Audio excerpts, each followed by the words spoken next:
Hai teman-teman, perkenalkan nama saya Chelsea Raten, saya dari SMKN 2 Toraja Utara dan sekarang saya sedang melaksanakan praktek kerja lapangan atau PKL di industri LKP Palapa Komputer. Nah, sekarang saya akan menjelaskan tentang komponen-komponen dasar perangkat komputer. Perangkat dasar komputer yang diperlukan terdiri atas 4 bagian. Yang pertama, input, yang kedua, proses, yang ketiga, output, dan yang terakhir, tools. Bagian yang pertama yaitu input. Input masih terdiri dari beberapa komponen. Yang pertama adalah keyboard. Keyboard berfungsi untuk mengetik dan memasukkan huruf, angka, atau simbol tertentu ke perangkat lunak atau sistem operasi yang dijalankan oleh komputer.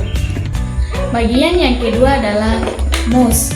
Mouse adalah alat input data di samping keyboard. Mouse lebih fleksibel daripada keyboard. Jika keyboard hanya mampu menginput tulisan dan kombinasi perintah, maka mouse mampu menggambar, membuat sketsa, dan memilih program. Yang ketiga yaitu power supply. Power supply atau lebih sederhana dikenal dengan istilah adaptor yang berfungsi untuk mengalirkan arus listrik ke semua perangkat komputer.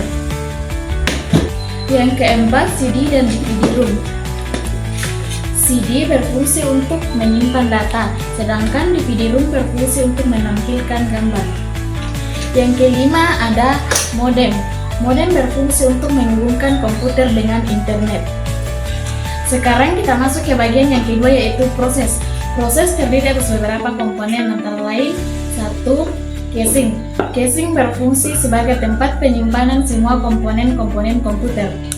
Yang kedua ada motherboard.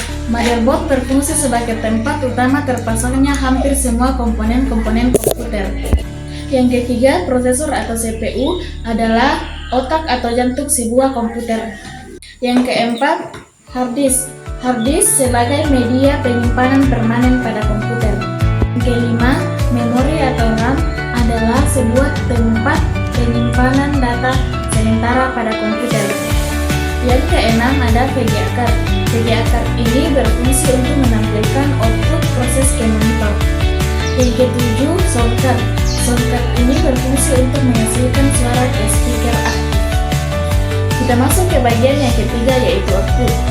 Output terdiri atas beberapa komponen. Yang pertama, monitor. Monitor berfungsi untuk menampilkan gambar yang sedang berjalan pada komputer. Yang kedua, printer. Printer berfungsi untuk mencetak ke media kertas. Yang ketiga ada speaker aktif. Speaker aktif ini berfungsi sebagai perangkat yang menghasilkan suara dari elektronik. Nah, sekarang kita masuk ke bagian yang keempat yaitu tools. Tools terdiri atas beberapa komponen antara lain. Yang pertama ada obeng. Obeng berfungsi untuk membuka dan menutup sekrup. Obeng memiliki dua jenis yaitu obeng flash dan obeng minus. Yang kedua ada kabel power. Kabel power ini berfungsi untuk mengantarkan arus listrik dari sumber daya ke perangkat elektronik. Yang ketiga ada kabel ID atau SATA.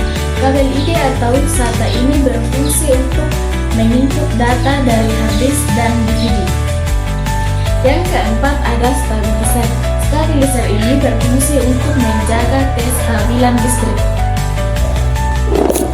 Yang kelima adalah UPS. UPS adalah sumber daya cadangan ketika listrik utama terganggu. Sekian penjelasan dari saya tentang komponen-komponen dasar perangkat komputer. Kurang lebihnya mohon dimaafkan. Terima kasih.